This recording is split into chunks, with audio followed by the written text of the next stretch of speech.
자, 이번엔 신문에 실린 사진 몇 장 보도록 하겠습니다. 첫 번째 사진입니다. DMZ 화살머리 고지 지뢰 제거 작업 시작이 됐죠. 지금 그 모습을 담고 있습니다. 지금 이 철책문이 열리고요. 우리 군인들이 지금 지뢰 제거 작업을 하고 있는데요. 이 지역 지뢰 제거는요. 6.25 전사자 남북 공동 유해 발굴을 위한 사전 조치입니다. 일단 지뢰를 제거하고 길을 낸 다음에 그 발굴할 지역을 안전하게 만들기 위한 사전 조치이기도 하고요. 저번에 판문점 선언 이행을 위한 군사 분야 합의서가 있었죠. 그거에 대한 이행을 한다는 취지도 있습니다. 다음 사진 보시죠. 이 사진은 뭡니까? 4달이 잃은 한국 유기견, 미국 최고 영웅견으로. 지금 여기 강아지 보면요. 이쪽 화면 이쪽 어떤 여성분과 같이 있는 사진인데 다리를 보시면요. 원래 다리가 다 잘렸습니다. 그런데 의족을 찬 겁니다. 이 강아지는요. 이름이 치치라고 불렀습니다. 그리고 미국에서 공인 치료견 신분입니다. 그런데 원래 이 개는요. 한국에서 비닐봉투에 담겨서 버려진 개였습니다. 그리고 다리가 심각한 부상을 입은 상태로 버려진 상태였습니다. 그런데 이 사연이 외국까지 전달이 돼서 미국 분이 입양을 했습니다. 그리고 치료를 저렇게 해서 멀쩡해진 거죠. 그런데 이 모습을 보고 다리를 상실하신 많은 미국 분들이 힘을 얻는답니다. 그래서 이 개가 이른바 공인 치료견으로 활동하고 있다. 김수열 교수님, 한국 유기견이 미국 최고의 영웅견이 됐다. 많은 생각이 듭니다, 지금. 뭐 우선 하나는 이제 한국의 지금 유기견 좀 법제 문제를 둘러싼 그 시비들이 많습니다. 그러니까 동물권 이제 보호하자라고 하는 분들과 이제 그 현재의 법 제도와 또 그런 상황에서 이제 유기견이 이제 방치되어 있는 것을 이제 이 미국 분이 이제 입양을 하게 돼가지고 그냥 안타깝게 보고 입양을 한 거죠.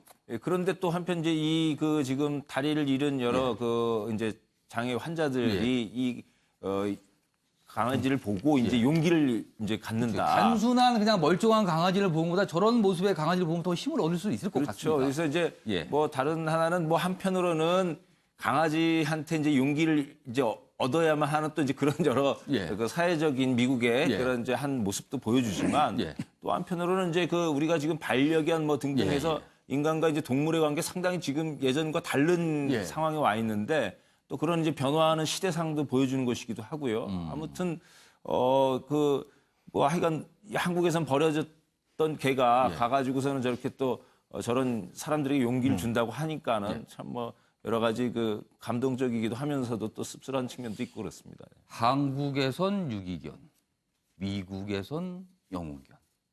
참 여러 가지 생각을 들게 하는 사진 한 장이 아닌가 싶습니다. 다음 사진 또 보겠습니다.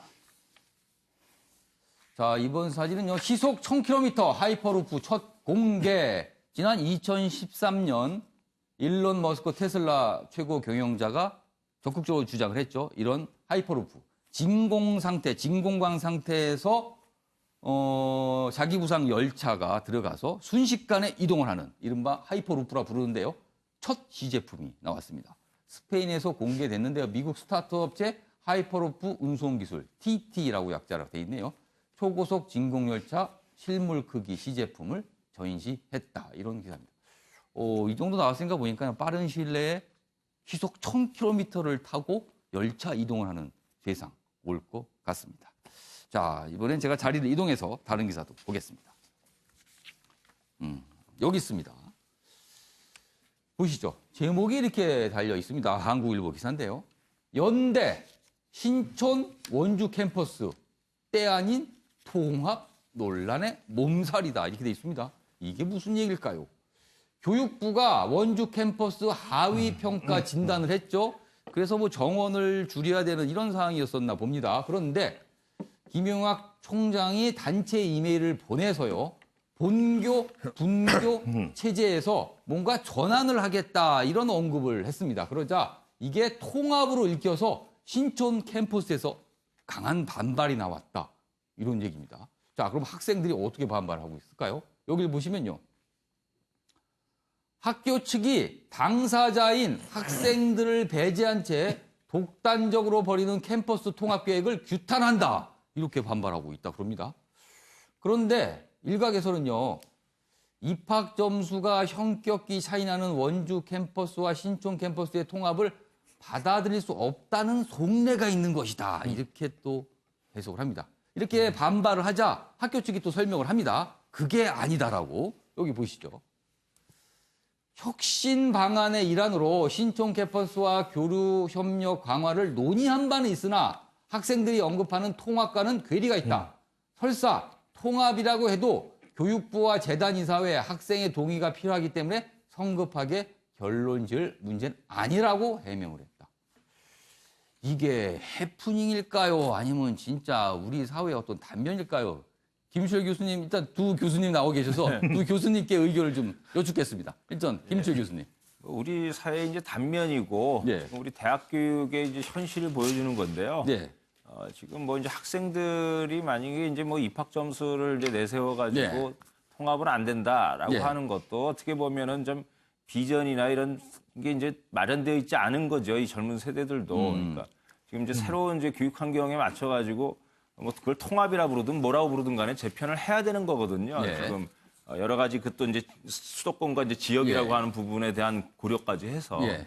그런 부분까지 안 가 있고 이제 입학 점수 하나만 눈에 보이는 거죠. 이 학생들의 경우에는. 그러니까 졸업보다는 입학이 전부다. 네, 그렇죠. 그래서 이 재밌는 일이 있는데요. 예. 연대가 한번 이제 스탠퍼드랑 이제 무슨 이제 같이 자기 학교들에 대한 이제 교육 정책을 비교하다가 예. 모여가지고 예. 연대는 이제 그렇게 선전한 거예요. 얼마나 우리 훌륭한 학생들이 들어왔냐. 이거 입학 점수 높은. 예. 그랬더니 스탠퍼드 대 총장은 뭘 보여줬냐면 이 뭐 휴렛패커드나 나이키나 이런 걸 보여주면서 우리 졸업생들이 만든 거다라는 얘기죠. 우리 졸업생들이 이렇게 활약을 하고 있다. 그렇죠. 그러니까 이제 지금 우리나라 지금 대학 교육 현실이 얼마나 지금 엉터리 같이 되어 있는가를 이제 보여주는 모습인데 예. 그런 부분에서 좀 이제 크게 물론 이제 학생들의 지적처럼 학교 당국이 같이 이제 그런 대학의 미래에 대해서 이제 논의를 해야 되는데요. 예. 이제 그런 부분들이 여전히 아직도 그 의사소통 문제도 그렇고 예. 또 비전의 문제에 있어서도 여전히 좀 우리가 좀 굉장히 좀 어려운 현실에 있다라는 거 보여주는 그런 단면을 아닌가 생각이 듭니다. 예. 김건학 교수님. 네, 저는 이것의 문제의 근원은 예. 대학의 어떤 영리 추구, 지나친 영리 추구의 결과물이다. 그러니까 사실은 뭐 자기 이제 신촌에 있는 캠퍼스 하나라도 최고의 대학을 만들어서 예. 사실 어떻게 보면 우리 사회에서 갈망하는 전 세계 뭐 몇 대 대학 뭐 예. 이런 질적으로나 양적으로나 굉장히 뭐 이제 모든 대학이 항상 뭐 전 세계 10위권에 들겠다 이런 목표들을 갖고 있습니다. 그런데 지금. 이제 중요한 건 그와 더불어서 또 영리성이라는 것이 또 중요하거든요. 예. 그러니까 이제 그런 차원에서 자꾸 이제 분결을 만들고 이것이 이제 하나의 어떤 역량의 차이, 격차가 만들어진 것인데 예. 지금 10% 정원 줄이는 어떤 결과가 나오니까 사실 이거를 움직임이 나온 거잖아요. 예. 그러니까 사전에 뭔가 통합이라든가 이런 것들도 뭐 일정 부분 그 구성원들을 이렇게 예. 수렴을 해가면서 뭐 얘기가 된 것이 아니라 어떤 결과물이 나오니까 그거를 또 응급으로 이제 처방하는 차원에서 이런 게 그러니까 나온다는 정원을 것도 줄여야 되는 상황을 어떻게 좀 이렇게 그렇죠. 좀 흐트러뜨리기 그러다 보니까 이제 뭔가를 하기 위해서. 구성원들에게도 동의 받기 어렵고 그래서 조금 더 중장기적인 어떤 계획 이런 것들이 좀 필요한 시점이 아닌가 이런 생각이 좀 들어요. 알겠습니다. 이것도 참 고민할 문제가 또 나온 것 같기도 합니다. 자, 이번에는 재판 관련 기사 좀 보겠습니다. 여기 있습니다. 동아일보 기사입니다. 친부 살해 혐의 무기수 김신혜 재판 다시 받는다. 무기수인데요. 재판이 다 끝나서 무기수. 지금 복역 중인데 재판을 다시 받는다. 여기 있습니다. 강압 수사에 의한 거짓 자백 논란. 대법 복역 18년 만에 재심을 확정했다. 이렇게 돼 있습니다. 자, 이광환 변호사. 예. 어떻게 된 내용입니까? 좀 자세히 설명 좀 해주시죠. 예. 일단 뭐 재심이라는 제도에 대해서 잠시 예. 설명을 먼저 드리면요. 예. 사실은 재심은 쉬운 제도가 아닙니다. 사실 쉬워서도 안 됩니다. 왜냐하면 이미 재판을 3번이나 거쳐서 확정이 됐기 때문에 예. 일반적으로 재심을 하게 되면 법적 안정성이 문제되기 때문에 그렇죠. 잘 안 되게 돼 있는데 이 건의 경우에 가능했던 이유는 예. 사실은 수사 절차상에 문제가 있었다. 즉 위법한 사항이 있었다는 건데요. 예. 압수수색 영장 없이 수색이 이루어졌고 실제로 경찰관이 아닌 민간인도 참여되었었고 아. 그리고 현장 검증, 보통 이와 같이 살인죄가 있는 경우는 현장 검증을 반드시 거치게 돼 있습니다. 이 경우에도 강압적인 것이 있었기 때문에 실제로는 재심이 가능했다고 보여지는데 과거 예를 보면 과거 예 같은 경우에는 진범이 잡히거나 이런 경우가 아니면 실제로 재심이 잘 되지 않습니다. 그럼에도 불구하고 가능했던 이유는 이제 대한민국도 어느 정도 재심에 대해서 관대하다. 즉 법적 안정성보다 구체적 타당성을 더 중요시하게 된 시점까지 왔다고 보는 것이고요. 예. 또 이 사건 실체를 보면 사실은 범행 동기가 명백했기 때문에 예. 어떻게 보면 뒤집기가 힘든 것이었는데 그 범행 동기라고 하는 것이 사실은 죽은 사람, 즉 뭐 명의로 또 그 상속인은 누구냐면 그 범인이라고 보여지는 그 범인으로 추정됐던 그 예. 무기수의 피보험자로 해서 예. 보험이 8개나 가입돼 가지고 실제로 보험 이익을 가져갈 수 있는 지위에 있었죠. 예. 그렇기 때문에 어떻게 보면 살인 누범행을 쓸 수가 있었던 건데 예. 본인의 진술은 처음에는 자백을 했다가 나중에 번복을 하게 됩니다. 예. 근데 번복 이유가 자신의 남동생의 죄를 대신 갚기 위해서 대신 자기가 대신 들어갔다는 받은 이야기고요. 거다. 그렇다고 보면 말이 설명이 되죠. 왜? 보통은 상속인이 두 사람 다기 때문에 남동생이 상속받을 가능성이 있었기 때문에 둘 다 이제 범행 동기는 충분하다고 봐야 되겠지요. 그런 차원에서 본다면 그런 이유 때문에 재심이 되지 않았을까 이런 생각을 한번 해봅니다. 재심의 결과에 대해서도 계속 언론이 좀 관심을 가질 수밖에 없는 상황이 됐네요. 과연 어떤 결과? 굉장히 이례적인 지금 상황이 벌어졌기 때문에 그렇습니다. 이번 순서는 신문 대 신문입니다. 주제는 같아도 내용은 딴판인 두 개의 기사를 비교합니다. 보시죠.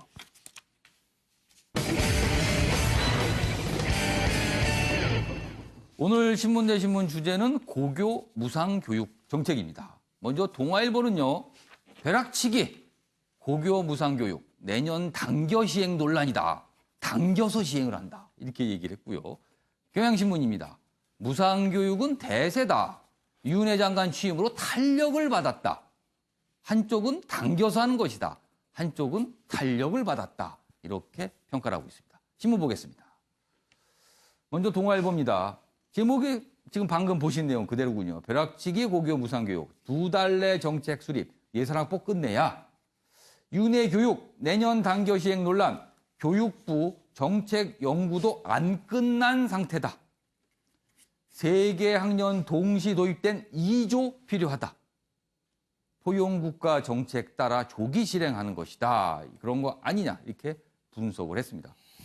비판적입니다. 벼락치기, 당겨서 한다. 비판적으로 다뤘군요. 자, 반면에 경향신문입니다. 똑같이 고교 무상교육 내용을 다루고 있습니다. 무상교육, 진보 보수 교육 간 불문 대세다. 속도 차이만 있다. 여기 있습니다. 윤회 장관 취임으로 탄력을 받는다. 여기도 내용이 있네요. 그리고요, 약 2조 4천억 원이 필요하다. 그런데 이미 저소득층 교육급여나 공무원 자녀 학비 감면 등으로 지원하는 금액을 빼면 추가로 필요한 금액은 1조 6천억 원 정도다. 그리고 뭐 다른 지역에 이미 하려고 추진하는 것도 많다. 그래서 대세다. 이렇게 전하고 있습니다. 자, 네 분께서 지금 두 가지 기사, 동아일보와 경향신문 기사를 비교해 봤는데요. 어느 쪽에 공감을 하시는지 한 분씩 듣겠습니다. 먼저 윤영걸 전 대표님. 저는 뭐 동아일보 그 논조에 상당히 동감합니다. 이 국가 대계를 앞둔 고교 무상 교육을 예. 교육부 장관이 취임하자마자 취임식에서 얘기하는 경우가 어디 있습니까? 예. 그 교육부 공무원들도 취임식에서 처음 들었다잖아요. 예. 국가 100년 대계를 어떻게 예. 그렇게 하냔 말이죠.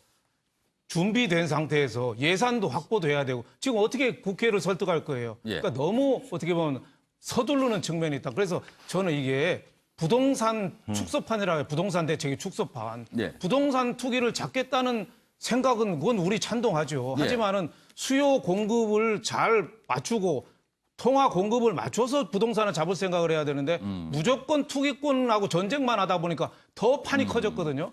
지금 교육부 장관이 무상교육하는 그 취지를 저는 비난하고 싶은 생각은 없어요. 예. 근데 뭐가 준비가 됐냔 말이죠. 예. 여태까지 청문회하고 뭐 업무 파악이나 제대로 됐냔 말이죠. 취임식에서 저는 왜 할 취임식을 얘기는 이렇게 아니다. 빠르게 이렇게 얘기를 그렇죠. 이 좋은 거는 준비를 좀 해서 해라. 이제 장관 잘해야 뭐 1년, 2년 할 건데 그렇게 서둘러서 교육을 뭐 동네 어디 놀이터 가듯이 교육 대책을 세우냐. 저는 이렇게 비난합니다. 네. 그럼 여기서 윤회 장관의 취임식 당시 발언 내용 영상으로 보겠습니다. 보시죠.